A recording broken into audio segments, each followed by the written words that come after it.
오늘 2023년 5월 12일 금요일인데요. 우리에게 주신 하나님 말씀은 민수기 27장 1절부터 11절까지 말씀입니다. 함께 보도록 하겠습니다. 민수기 27장 1절부터 11절까지 말씀입니다.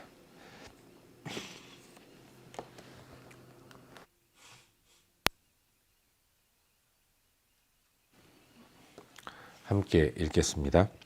요셉의 아들 므낫세 종족들에게 므낫세의 현손 마길의 증손 길르앗의 손자 헤벨의 아들 슬로브앗의 딸들이 찾아왔으니 그의 딸들의 이름은 말라와 노아와 호글라와 밀가와 디르사라. 그들이 회막문에서 모세와 제사장 엘르아살과 지휘관들과 온 회중 앞에 서서 이르되 우리 아버지가 광야에서 죽었으나 여호와를 거슬러 모인 고라의 무리에 들지 아니하고 자기 죄로 죽었고 아들이 없나이다. 어찌하여 아들이 없다고 우리 아버지의 이름이 그의 종족 중에서 삭제되리이까? 우리 아버지의 형제 중에서 우리에게 기업을 주소서 하며 모세가 그 사연을 여호와께 아뢰니라. 여호와께서 모세에게 말씀하여 이르시되 슬로브앗 딸들의 말이 옳으니 너는 반드시 그들의 아버지의 형제 중에서 그들에게 기업을 주어 받게 하되 그들의 아버지의 기업을 그들에게 돌릴지니라. 너는 이스라엘 자손에게 말하여 이르기를 사람이 죽고 아들이 없으면 그의 기업을 그의 딸에게 돌릴 것이요 딸도 없으면 그의 기업을 그의 형제에게 줄 것이요 형제도 없으면 그의 기업을 그의 아버지의 형제에게 줄 것이요 그의 아버지의 형제도 없으면 그의 기업을 가장 가까운 친족에게 주어 받게 할지니라 하고 나 여호와가 너 모세에게 명령한 대로 이스라엘 자손에게 판결의 규례가 되게 할지니라. 아멘. 귀한 아침입니다. 오늘도 복된 하루를 사는 우리가 될 수 있기를 바라고 참된 복이신 하나님의 인도를 따라 잘 살아갈 수 있기를 바랍니다. 요즘 우리는 계속해서 새벽 시간을 통해서 민수기 말씀을 함께 살펴보고 있는데 오늘은 어제에 이어서 방금 읽은 말씀인 이 민수기 27장 1절부터 11절까지의 말씀을 묵상하는 가운데 우리에게 주시는 은혜와 도전들을 함께 나누기 원합니다. 말씀을 나누기 전에 한 가지 수정해 드릴 내용이 하나 있습니다. 어제 제가 새벽 설교를 하면서 가나안 땅은 하나님께서 이스라엘 백성들에게 기업으로 주셨기 때문에 그 땅을 함부로 양도하거나 또 남의 땅을 빼앗을 수 없다라고 말씀을 드렸습니다. 그러면서 예를 하나 드렸는데 아합 왕이 북이스라엘의 아합 왕이 나발의 땅을 빼앗으려고 했다라고 말씀을 드렸어요. 근데 나발의 땅이 아니라 나봇의 포도원 나봇의 땅이었습니다. 정정을 해 드리도록 하겠습니다. 어제 인터넷 그 예배를 다시 한번 살펴보면서 잘못된 것을 실수한 것들을 발견하게 돼서 수정을 해 드립니다. 죄송하고 또 이해해 주시기를 부탁드리겠습니다. 이스라엘은 광야에서 모두 두 차례에 걸쳐서 인구조사를 진행했습니다. 한 번은 애굽에서 나오고 2년 1개월이 지난 이후에 그동안 시내산에서의 언약을 받았고 율법을 받았고 그리고 성막을 제작한 이후에 이제 가나안으로 향하는 광야 여정을 출발하기 전에 하나님의 명령에 의해서 모세와 아론이 이스라엘 전체 회중을 계수하게 되었던 거죠. 두 번째는 여리고 맞은편 모압 평지에 이르러서 하나님의 명령에 의해서 이스라엘 백성들이 모세와 또 대제사장 엘르아살에 의해서 이스라엘 백성들이 계수되었습니다. 이것은 애굽에서 나오고 40년이 지난 이후에 이루어진 일이었던 거예요. 여러분, 첫 번째 인구조사의 목적은 광야 여정을 시작하기 위함이었습니다. 그리고 두 번째 인구조사의 목적은 가나안에 들어가서 그 땅을 정복하게 될 때 땅 분배를 위해서 인구조사를 진행했던 거예요. 그래서 두 번째 인구조사의 하나의 특징이라고 한다면 그 땅을 그 백성들을 계수할 때 지파별로 또 지파 안에 가문별로 가문 안에 인구 수대로 계수했다라는 것을 알 수 있는 거죠. 그런데 땅 분배에 있어서의 원칙은 일반적으로는 북의 상속이었습니다. 고대 사회가 일반적으로 그러했던 것처럼 이스라엘 백성들도 당연히 그렇게 되는 줄 알고 북의 상속을 이해하고 또 그렇게 하려고 했던 거죠. 하나님은 이스라엘로 하여금 땅을 분배할 때 지파별 그리고 지파 내 가문별 이 가문의 인구 수대로 모든 백성들에게 땅을 주도록 명령하셨고, 이것이 기업이기 때문에 이 기업은 상속이 되는 땅이기 때문에 그 상속은 아버지에서 아들로 이어지는 것을 이스라엘 백성들은 일반적인 상식으로 이해하고 있었던 것입니다.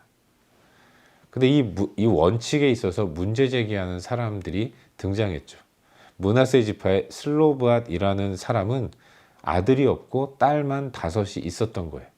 말라, 노아, 호글라, 밀가, 디르사, 이 5명의 딸이 있었는데 슬로브앗은 광야 40년 여정 가운데서 이미 죽었습니다. 그런데 그에게는 딸만 있었기 때문에 기업으로 가나안에 들어가서 기업으로 땅을 분배할 때에 아들이 없어서 결국 슬로브앗의 그 자녀들은 땅을 분배받지 못하는 이런 일이 벌어지게 된 것이죠. 5 딸들은 모세와 대제사장 엘르아살 그리고 백성의 지도자들을 찾아가서 이와 같은 이야기를 들려줍니다. 청원을 하는 거죠. 우리 아버지 슬로브앗은 광야에서 죽었고 그 죽음은 하나님 명령에 의해서 출애굽 당시 20세 이상은 다 죽어야 했기 때문에 그에 따른 죽음이었다. 고라당의 반역에 가담한 일도 없었다. 그런데 상속할 아들이 없으니 그러면 우리 아버지의 이름이 이 종족 중에서 삭제되어야 하는 것이냐. 이와 같은 이유를 들면서 이 북의 상속에 대한 근원적인 문제 제기를 하고 있는 것이죠. 이에 대해서 모세는 제일 먼저 그 문제를 안고 하나님 앞에 나아가 엎드립니다. 기도한 거죠. 하나님은 그런 모세의 기도를 들으시고 슬로브앗 딸들의 말이 옳다라고 말씀해 주십니다. 그래서 하나님께서 말씀하시는 원칙을 들려주고 계신 거예요. 아버지의 땅은 우선적으로 아들에게 상속이 되는데, 그러나 아들이 없다면 딸에게 상속되고, 아들과 딸이 모두 없으면 아버지는 그 죽은 아버지의 형제에게 그 아버지의 땅이 상속되도록 정하셨습니다. 그런데 아버지가 독자여서 형제도 없다, 아들, 딸 없고 형제도 없다면, 그러면 가장 가까운 친족에게 그에게 부여된 기업으로 또 분배된 땅을 양도하는 이런 원칙을, 아주 세부적인 원칙을 하나님께서 모세에게 들려주셨던 거예요. 북의 상속이라는 인간의 상식으로 정해진 원칙의 한계를 말씀하시면서 하나님께서 자세하고도 정교한 원칙을 새롭게 허락해 주신 것입니다. 이것이 오늘 우리가 함께 묵상하고 있는 본문의 전반적인 내용이에요. 그리고 오늘 이 말씀 가운데서 2가지 정도를 함께 살펴보는 가운데 우리의 기도 제목으로 삼고 함께 기도하기를 원합니다. 먼저 오늘 본문 가운데서 8절 말씀을 다 함께 읽도록 하겠습니다. 본문 8절입니다. 우리 함께 읽겠습니다. 너는 이스라엘 자손에게 말하여 이르기를 사람이 죽고 아들이 없으면 그의 기업을 그의 딸에게 돌릴 것이요. 아멘. 오늘 묵상하는 본문은 이스라엘 공동체 안에서 참된 본질이 훼손되지 않기를 바라시는 하나님의 마음이 읽혀지고 있다는 것을 알 수 있습니다. 하나님은 이스라엘 백성들에게 가나안 땅을 허락해 주셨죠. 그리고 그 땅을 구별되게 거룩하게 만들어 주셨습니다. 자주 말씀드리지만 이 거룩이라는 단어의 의미는 다르다, 구별되다는 의미 아니겠습니까? 하나님은 당신의 택하신 백성 이스라엘이 이 가나안에 들어가서 이미 이 구별된 거룩한 땅인 가나안에 들어가서 이웃하는 다른 이방 민족들과는 구별된 거룩한 그런 다른 삶을 살기를 원하셨습니다. 그 다른 삶을 통해서 풍성한 삶을 누리며 살아가기를 바라셨던 거죠. 세상이 갖고 있는 원칙은 힘 있는 자만 웃고 힘 없는 자는 우는, 그래서 내가 웃기 위해서라도 힘을 가져야 하고, 힘을 가질 수 있다면 다른 사람들도 누르고 다른 사람들의 약함을 이용해서 나의 강함을 더 굳게 만드는, 이것이 그들의 상식이고 그들의 일반적인 방법이었던 거예요. 그런 세상의 사람들 한가운데로 하나님이 자기 백성들을 들어가게 하시면서 그들만큼은 하나님이 땅을 다 골고루 나눠주셔서 모두가 다 같은 힘을 가지고 주신 것에 만족하면서 행복하고 풍성한 삶을 누리도록 명령하신 것이죠. 하나님은 가나안을 샬롬의 땅으로 정하셨고 진정한 샬롬을 얻기 위한 원칙으로 모든 백성들에게 땅을 나누어 주신 것입니다. 소외되는 자가 없이 모두가 다 하나님 허락하신 것들로 인해서 샬롬을 누리는, 평안과 평화를 누리는 것을 대원칙으로, 대전제로 하나님이 명령하신 것이죠. 이 원칙에 따라서 땅을 분배하기 위해 인구조사를 진행했는데 일반적인 인간의 상식으로는 땅의 상속이 아버지에게서 아들로, 북의 상속으로 이루어지기 때문에 대개의 사람들은 이것에 대해서 토를 달지 않았던 것입니다. 하지만 이런 인간 상식에는 사각지대가 있는 것이죠. 당장에 슬로보앗 같은 사람은 아들이 없이 딸만 5을 데리고 있었던 겁니다. 딸만 있으니까 가나안에 들어가기도 전에 이미 땅 분배에 있어서 제외되고 소외되는 상황들이 펼쳐지게 되었던 거예요. 그래서 슬로바 딸들은 모세를 찾아가 청원한 것이고 이에 대해서 모세는 하나님의 뜻을 받게 되는 것입니다. 문제가 생길 때 그 문제 해결의 출발은 원칙, 여기서부터 시작되어야 한다는 것이, 시작되는 것이 바른 모습이라는 것을 묵상하게 됩니다. 대전제, 근본 정신, 왜 하나님이 이와 같은 일들을 행하셨는가, 이것에 대해서 깊이 묵상한다면 거기서부터 문제 해결의 시작이 이루어진다는 것을 생각해 보게 되는 것이죠. 죄성을 가진 일반의 상식으로만 풀려고 하는 것이 세상의 방식이라면, 그렇기 때문에 거기에 매달려 있다면 상식을 지켜야 하지만 상식에 묶여서 상식을 뛰어넘는 하나님을 이해하지 않고 상식적으로만 가려고 한다면 여기에는 분명 누군가는 원망과 또 고통과 아픔을 겪는 사람들이 생겨날 수 있는 것입니다. 하나님은 무엇을 원하시는가? 왜 이런 문제가 생긴 것인가? 가장 근본적인 정신은 무엇인가? 이와 같은 것들을 구체적으로 생각해 보는 모습이 우리 가운데 필요하다는 것을 묵상해 보게 됩니다. 사실은 그래서 성도의 판단은 늘 신중해야 합니다. 어떤 결정을 내릴 때 신속하게만 결정을 내리는 것은 결코 바람직하지 못한 것이죠. 하나님의 공동체를 섬길 때에도 늘 신중하게 그렇게 나아가야 한다는 것을 묵상하게 됩니다. 신중하게 판단하고, 그리고 긴 시간 판단한 것이 이제 결정이 되면 그 결정의 실행은 또한 신속하게 이루어지는 모습이 바른 모습인 거죠. 신중하게 결정했는데 빠르게 실행하지 않고 머뭇머뭇거리고 주저주저하고, 그렇다면 그 또한 바람직하지 못한 모습이라고 말할 수 있는 거죠.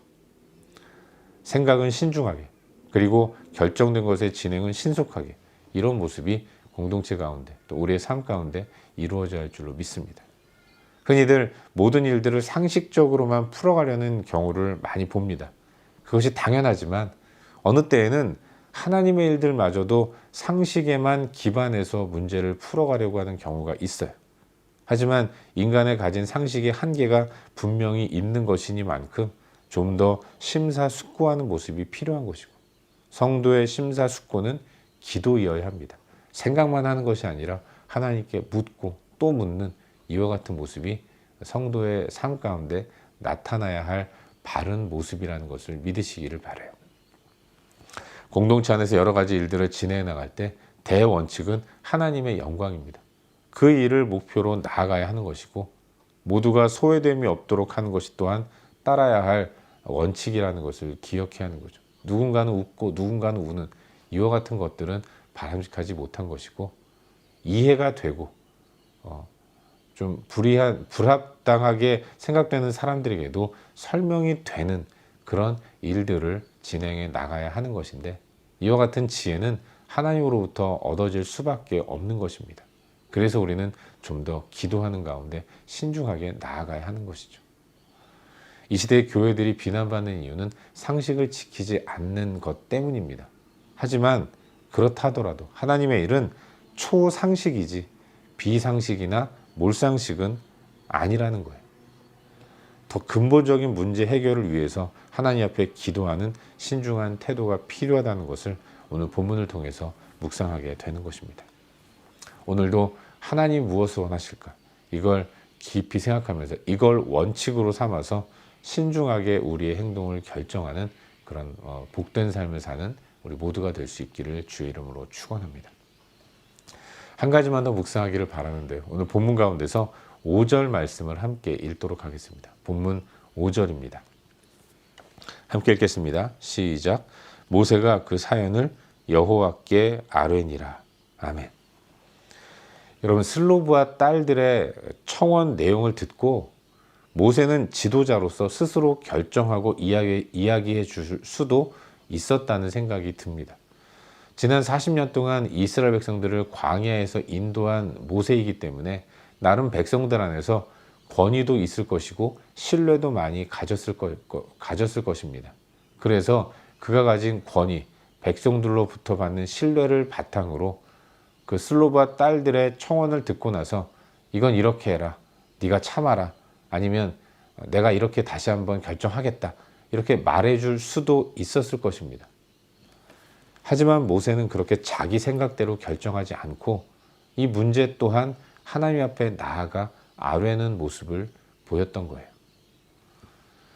혹여라도 잘못된 판단을 했을 때 백성이 갖게 될 아픔과 억울함, 이걸 기억하는 가운데 이 아픔과 억울함을 갖고 살아가게 될 백성을 바라보시는 하나님의 그 안타까운 마음, 이걸 기억하는 가운데 백성의 아픔과 하나님의 안타까움의 그 중간에 서서 이 문제를 하나님 앞에 올려드리는 것이죠.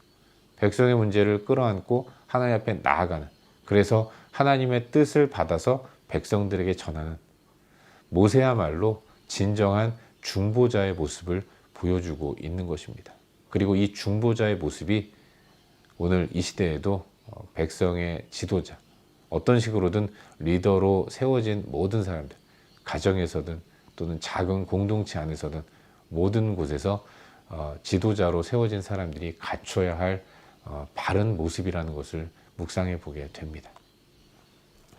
여러분, 우리의 결정을 통해서 하나님의 뜻이 이루어짐을 기억하고 또 그로 인해서 하나님이 영광을 받으신다는 것을 기억한다면 우리는 좀 더 신중해야 할 줄로 믿습니다. 그리고 그런 마음으로 모든 것을 하나님께 아뢰므로 인해서 주의 인도를 받아 나아가는 것이 가장 중요하다는 것을 묵상하게 돼요. 오늘도 이 땅을 살아가는 우리는 중보자라는 사실을 기억하는 가운데 이 땅에 영향력을 행사하기 위해서 내 뜻과 내 주장을 펴는 것이 아니라 먼저 하나님 앞에 엎드리고 하나님의 뜻을 세상 가운데 전하는 참된 중보자의 삶을 사는 우리 모두가 될 수 있기를 주의 이름으로 축원합니다. 기도하겠습니다. 이 시간 함께 기도할 때 주신 말씀 붙들고 기도하기를 원하는데요. 하나님, 오늘도 주의 인도를 따라 살아가게 하여 주시옵소서. 늘 신중하게 행하는 삶을 살게 하여 주시옵소서. 주신 말씀 붙들고 함께 기도하기를 원합니다. 또한 우리의 중보가 필요한 많은 영역들을 위해서 기도하시고 그리고 각자 개인적인 기도 제목 가지고 기도하시다가 일상의 삶의 자리로 나아가도록 하겠습니다.